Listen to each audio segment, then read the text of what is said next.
এবারে জ্বালানি তেলের সংকটের খবরাখবর জানবো আমাদের সহকর্মীদের কাছ থেকে। ঢাকার বাইরে চট্টগ্রামে আছেন আমাদের সহকর্মী রনি দত্ত এবং একই সাথে চাঁপাইনবাবগঞ্জ থেকে যুক্ত হচ্ছেন আনোয়ার হোসেন। আমরা শুরুতে রনির কাছে যাব। রনি, জানাবেন কোন ফিলিং স্টেশনে আছেন এই মুহূর্তে, কোন এলাকায় আছেন, সেখানকার কি অবস্থা? সোহা, আমি এই মুহূর্তে রয়েছি চট্টগ্রামের টাইগার পাস এলাকায়। চট্টগ্রামের জ্বালানি তেলের যে সংকট, সেই সংকট কিন্তু এখনো পুরোপুরিভাবে যে ভোগান্তি সেটা কিন্তু এখনো যায়নি। যে কারণে আমরা যেটি দেখছি, যে আমি যদি একটু পেট্রোল পাম্পটি দেখাই, এখানে এই যে একটি পেট্রোল পাম্প দেখছেন, সেটিতে কিন্তু এখন তেল বিতরণ বন্ধ রয়েছে। অকটেন এবং ডিজেল একেবারেই শেষ পর্যায়ে, একেবারে নেই, সে কারণে এটি বন্ধ রয়েছে। এরকম নগরীর বিভিন্ন যে পেট্রোল পাম্পগুলো কিন্তু বন্ধ থাকার কারণে যাদের ভোগান্তি, তারা আসলে গ্রাহকরা ভোগান্তিতে পড়েছেন। তারা যেটি বলছেন, যেমন যারা পেট্রোল পাম্পের মালিকরা রয়েছেন বা কর্তৃপক্ষ রয়েছেন, তারা যেটি বলছেন যে জ্বালানি তেলের ডিপো থেকে যেটি উত্তোলন করা দরকার বা যে প্রয়োজনীয় যে চাহিদা, সেই চাহিদা অনুপাতে তারা কিন্তু পাচ্ছেন না।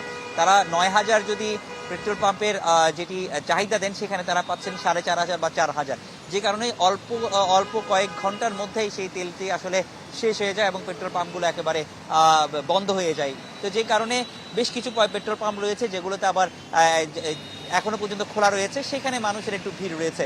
তবে আগের তুলনায় যে ভিড় ছিল, যে দীর্ঘ সারি, অর্থাৎ ৩ থেকে ৪ ঘন্টা বা ৫ ঘন্টা অপেক্ষা করতে হতো, সেই ৫ ঘন্টা বা অপেক্ষা করার এখন প্রয়োজন লাগছে না, বা সেই ৫ ঘন্টা আমরা দেখছি না। তবে সেটি হয়তো ২০ থেকে ৩০ মিনিট অথবা কোনো কোনো ক্ষেত্রে সর্বোচ্চ ৪৫ মিনিট তারা অপেক্ষা করছেন। গ্রাহকদের চাহিদাও কিন্তু এখন সেই আগের মতো নেই, যে একেবারে পুরো তাদের যে সক্ষমতার যে ফুল ট্যাঙ্কি করে নেওয়ার, সেটাও কিন্তু এখন আমরা সেভাবে ফুল ট্যাঙ্কের যে বিষয়টি, সেটাও কিন্তু আসলে দেখছি না। যে কারণে চাহিদাও কিছুটা কমেছে, ভোগান্তি সেই কাছে কিছু কমেছে। তবে গ্রাহকদের যেটি দাবি, যে ডিপোকে থেকে যেন তেল উত্তোলন সেটি যেন স্বাভাবিক হয়, এবং যে পরিমাণ তেল তারা এই ফিলিং স্টেশনগুলো চাচ্ছে, সবগুলো ফিলিং স্টেশনগুলো যেন খোলা থাকে, তাহলে গ্রাহকদের এই চাপ সেটি কিন্তু কমে যাবে, ভোগান্তিও কমে যাবে। তো এই ছিল এখানকার সবশেষ অবস্থা। সোহা, চট্টগ্রাম থেকে জানাচ্ছিলেন রনি, ধন্যবাদ আপনাকে। এরই মধ্যে আমাদের সাথে পাবনা থেকে আমাদের সহকর্মী যুক্ত হয়েছেন, তার কাছেও যাব। তার আগে আমরা একটু চাঁপাইনবাবগঞ্জ যেতে চাই। আমাদের সহকর্মী আনোয়ার হোসেন অপেক্ষা করছেন। আনোয়ার, জানাবেন কোন ফিলিং স্টেশনে আছেন, সেখানে যারা লাইনে দাঁড়িয়ে আছেন তারা কি তেল পাচ্ছেন কিনা, একই সাথে যানজটের যে ভোগান্তি সাধারণ মানুষের, সেটা সম্পর্কেও জানাবেন। আগামীর অগ্রগতির ভিত্তি আনোয়ার ইস্পাত, স্ট্রংগেস্ট স্টিল সিন্স 1978।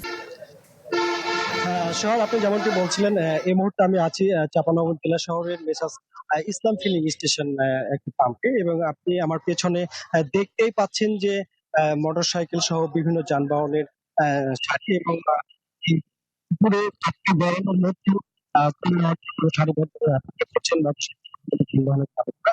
আর এই চিত্র বলছে যে সারা দেশের মধ্যে জেলার কিন্তু জ্বালানি সংকট কষ্ট, এই কারণে যে এবং বেশিরভাগ প্রাপ্ত বলছেন আপনি জেনেছেন।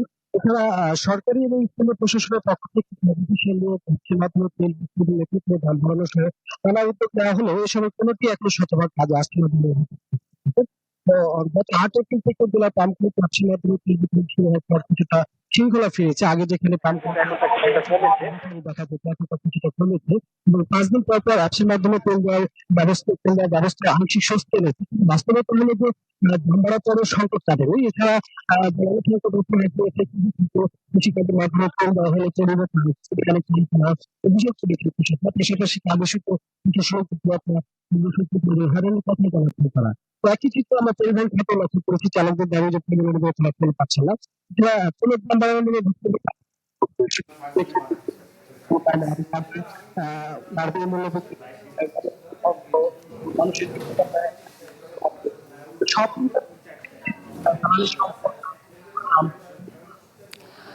আনোয়ার, যান্ত্রিক ত্রুটির জন্য মনে হয় একটু সমস্যা হচ্ছে আপনার কথা শুনতে। আমরা আমাদের আরেক সহকর্মীর কাছে যাব। আমাদের সঙ্গে যুক্ত আছেন এই মুহূর্তে পাবনা থেকে আমাদের সহকর্মী শাহিন রহমান। শাহিন, এই যে তপ্ত গরমে যারা লাইনে দাঁড়িয়ে তেলের জন্য অপেক্ষা করছেন, তেল নিয়ে গন্তব্যস্থলে পৌঁছাবেন, তাদের কি পরিস্থিতি, ভোগান্তি সম্পর্কে জানতে চাই আপনার কাছে।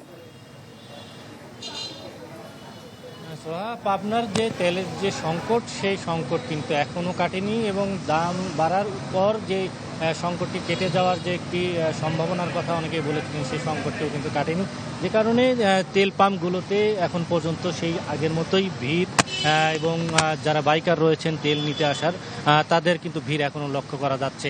আমরা এই মুহূর্তে দাঁড়িয়ে রয়েছি পাবনা শহরের মেসার্স ফরিদ ফিলিং স্টেশনে। এখানে সকাল থেকেই দেখা যাচ্ছে যে অকটেন, শুধু অকটেন দেওয়া হচ্ছে আজকে মোটর সাইকেলে, এবং প্রতিটি বাইক আমরা দেখতে পেয়েছি যে 500 টাকার করে তেল দেওয়া হয়েছে। এই মুহূর্তে তেল ফুরিয়ে গেছে এমন কথা বলেই আসলে পাম্প যারা কর্তৃপক্ষ রয়েছেন তারা এখানে তেল সরবরাহ বা তেল বিক্রি কিন্তু বন্ধ রয়েছে এখন। এবং আমরা দেখতে পেয়েছি যে এখন পর্যন্ত অনেক মোটরসাইকেল চালক তাদের গাড়ি নিয়ে এসে তারা অপেক্ষা করছেন এই পাম্পে তেল নেওয়ার জন্য। এবং এই সিরিয়াল নিয়েও কিন্তু আমরা দেখেছি যে এখানে যারা মোটরসাইকেল চালক রয়েছেন তাদের মধ্যে বাকবিতণ্ডার ঘটনাও ঘটছে। অর্থাৎ সব মিলিয়ে পাবনার যে তেলের যে সার্বিক পরিস্থিতি, বলা যায় যে তেল সংকট সেটি এখনও কাটেনি, এবং প্রতিদিনই এই তেল সংকটটা যেন বাড়ছেই। মোটরসাইকেলদের দীর্ঘ সারি এবং জ্বালানি, ডিজেল, পেট্রোল, অকটেন এই সংকট কিন্তু এখনও কাটেনি। সোহা। শাহিন, দেখাচ্ছিলেন এখনো সংকট কাটেনি এবং ভোগান্তি ক্রমেই বাড়ছে। ধন্যবাদ আপনাকে।